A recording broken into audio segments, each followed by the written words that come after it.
Juan Sanchez is here's a guy that everybody knows around here. He's Juan the runner. We've all seen him running down the street, and world-class athlete, can run ultra marathons. One day realizes he can't run anymore. We were thinking there's something wrong with his lungs, but so that's why we initially got the physical. I just went to the clinic, and then I told the doctor, I need to go and run because I was ready to run. I need to go out and run with the kids because they're waiting for me. And he goes, yeah, you're gonna run, but straight to the hospital.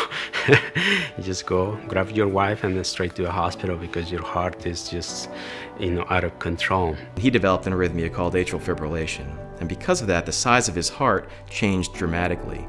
And normal procedures to try and correct that really aren't sufficient. He was an ideal candidate for a procedure we call the hybrid maze. We did it. He tolerated it very well. He's already back running down the street again. So he's a perfect example of kind of the collaborative effort that we have at St. Helena that's really allowed us to treat people and give them outstanding results. He wouldn't have had any other really good options at all. Dr. O scheduled me for an angiogram, and I was short of breath going up a hill and so on, but I wasn't at all alarmed. I was playing tennis every day and felt just fine, but they told me, my God, they said, one of the biggest arteries you have is blocked.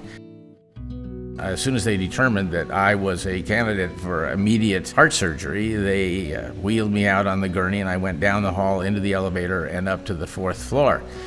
And I understand that the new facility that we're working on now for the hospital is going to allow all these procedures to be done in one room.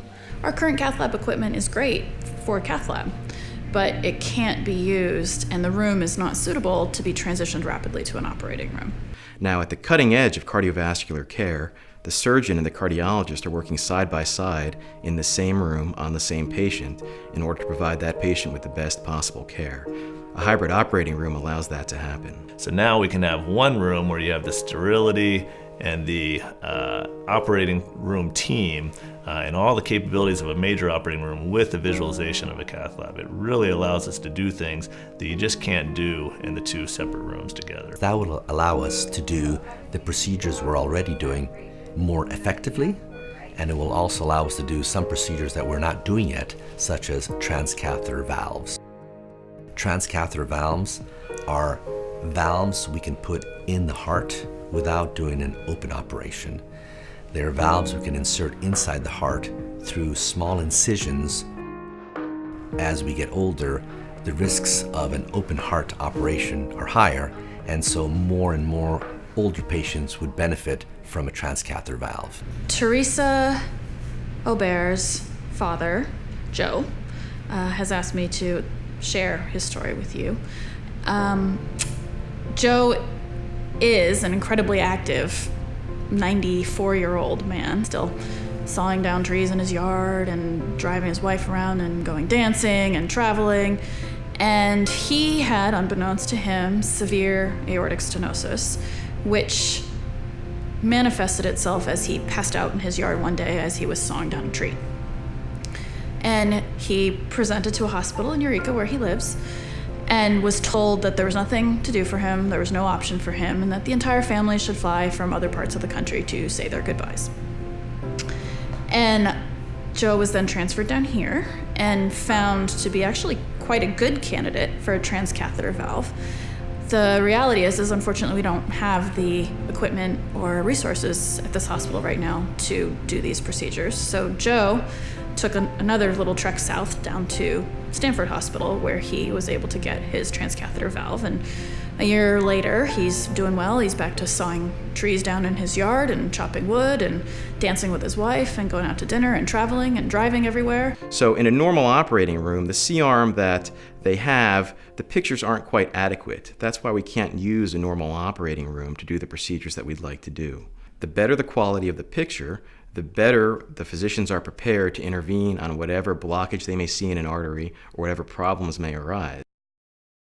In the atrial fibrillation arena, an arena that's obviously kind of near and dear to me, it just opens up a whole world of possibilities of being able to test and map electrical circuits while we also do the procedure, things that we just aren't able to do with the cath lab and OR separately. Tonight marks the 20th anniversary of a special partnership that St. Helena Hospital has with our community and our friends to help us provide care that you wouldn't expect in a town of our size. The technology we're able to acquire, the programs we are able to offer are really due to this partnership. And for that, I'm so grateful. Thank you for your support.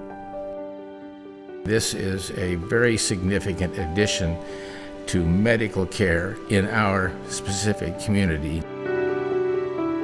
I'm so grateful for just the whole hospital and their staff, to put it all together and make it happen for me.